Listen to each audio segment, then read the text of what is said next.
Next nine news में आपका बहुत बहुत स्वागत है। मैं हूं आपके साथ अबरारुल हक रहमानी। सीमा गुलाम हैदर को लेकर आज एक बड़ा खुलासा करने जा रहे हैं। दरअसल सीमा गुलाम हैदर ने जो हमारे संवाददाता से बात करते हुए कई बातों को लेकर के अपने पक्ष को रखा है और ये भी कहा है कि उसकी गुहार यही है कि इस देश की नागरिकता उसे मिल जानी चाहिए। अब हम अगर इस बात पर गौर करें तो आप समझिए कि एक महिला जो कि पाकिस्तान की है, दुबई होते हुए नेपाल के रास्ते भारत पहुंच जाती है और भारत पहुंचने के बाद मात्र उसकी ज़बान पर एक ही बात है कि उसे भारत की नागरिकता मिल जानी चाहिए।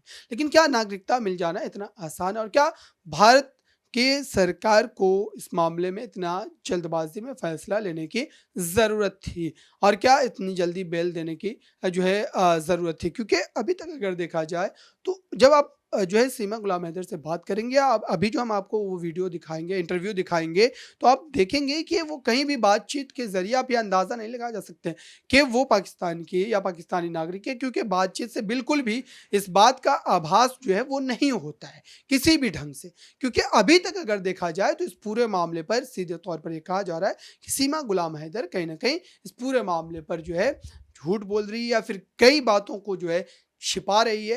तो आप जो है पहले इस हमारे जो है संवाददाता ने जो तमाम सवाल पूछे हैं और किस ढंग से पूछे हैं और उस पर जवाब उसका क्या रहा है, वो आप इस जो है वीडियो में ज़रूर देखें। और ये ग्रेटर नोएडा है। ऐसा जब आप कराची से शारजहाँ गई, शारजहाँ से नेपाल आई, 2 देशों के बॉर्डर और तीसरे देश में अभी आप हैं। अब यहाँ के कानून और वहाँ के कानून एकदम अलग हैं, ठीक है?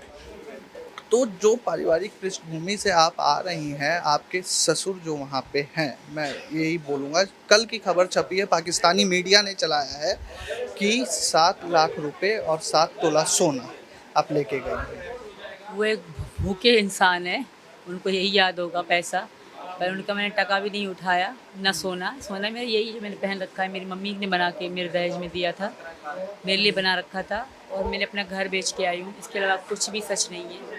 वो एक गाँव के आपको उनके घर और वो चीज़ें देख के लगा कि वो 7 लाख के मालिक होंगे। अब उन्होंने तो ऐसा बोला।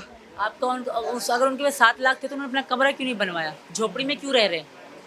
आपको लगा कि उनके पास वो 7 लाख के मालिक हैं? उनके पास टका नहीं है, वो ब्याज में ले लेके खा के रह रहे हैं और ब्याज भी किससे लेते हैं? वो हिंदू ही है वहाँ पे जेकमाबाद सिटी में, शहर में हिंदू लोगों से ये ब्याज ले लेके हिंदू कौम का ही वहाँ पे खा रहे हैं। ये अमीर जान हाजी जो हैं, मुझे पर्सनली पता है वहाँ पे जो ब्याज वगैरह या कुछ लेना देना होता है तो हिंदुओं से ही लेते हैं, क्योंकि वो जो जिकमाबाद के हिंदू हैं थोड़े पैसे वाले हैं, तो उन्हीं से ले लेके खा रहे हैं। तो कोई उनके पास पैसा नहीं था सर, वो पता नहीं कितने लाख का तो कर्जी है। लोग उनके घर में हर महीने भागे भागे आते हैं। ये सिर्फ ड्रामा है और कुछ नहीं सर।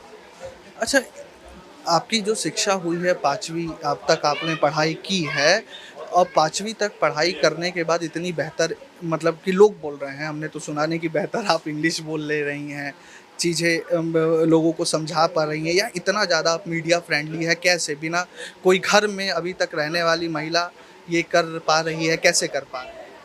ये मेरी ज़ाहिर से सच है। मैं सच बोल रही हूँ, इसलिए बगैर घबराए बोल रही हूँ।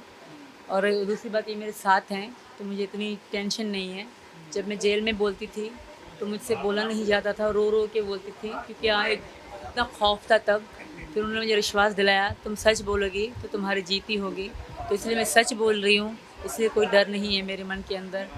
मरना एक दिन सब ने है सर, पर मैं बेगुनाह ऐसे गंदी मौत नहीं मरना चाहती।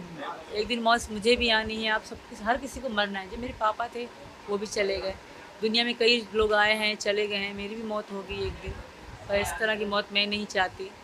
मैं यहाँ अगर मौत आती भी है, मैं यहाँ मरना चाहूँगी, पाकिस्तान जाना नहीं चाहती। और मैं सच ही बोल रही हूँ, इसलिए मुझे कोई डर नहीं है। अगर एक बात मैं आपसे ये जानना चाहूँगा कि अगर कल को पाकिस्तान एम्बेसी से लोग आते हैं यहाँ पर, जिसकी पूरी उम्मीद है पाकिस्तान एम्बेसी से, क्योंकि इनलीगल माइग्रेंट हुआ है, पाकिस्तान एम्बेसी भारत सरकार को रिक्वेस्ट डालती है कि आप इनको भेजिए, हम डिपोर्ट कर रहे हैं। उस समय सचिन जी, आप एक पति के रूप में आपकी क्या प्रतिक्रिया रहने वाली है और आप अपना भविष्य अब कैसे देख रहे हैं? सर पहले तो मैं ये विनती करूँगा कि ये यहाँ से नहीं जाए, और हमारी हाथ जोड़ के प्रार्थना है कि ये सब ना हो।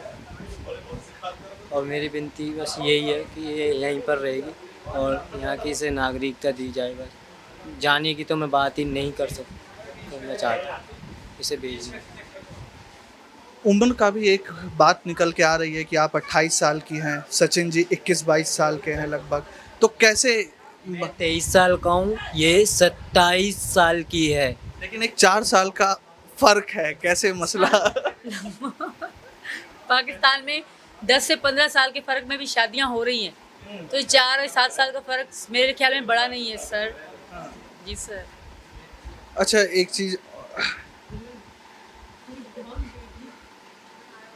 चीज़ और आपसे मैं जानना चाहूँगा। दूसरी बार आप सीमा हैदर मत बुलाए बार बार, इस बात से इनको चिढ़ हो रही है प्लीज़। नहीं तो अभी जैसे चीज़ों को लेकर अब अभी अभी शादी कोर्ट मैरिज अभी हुई नहीं है, धर्मांतरण अभी हुआ नहीं है, तो कैसे कर?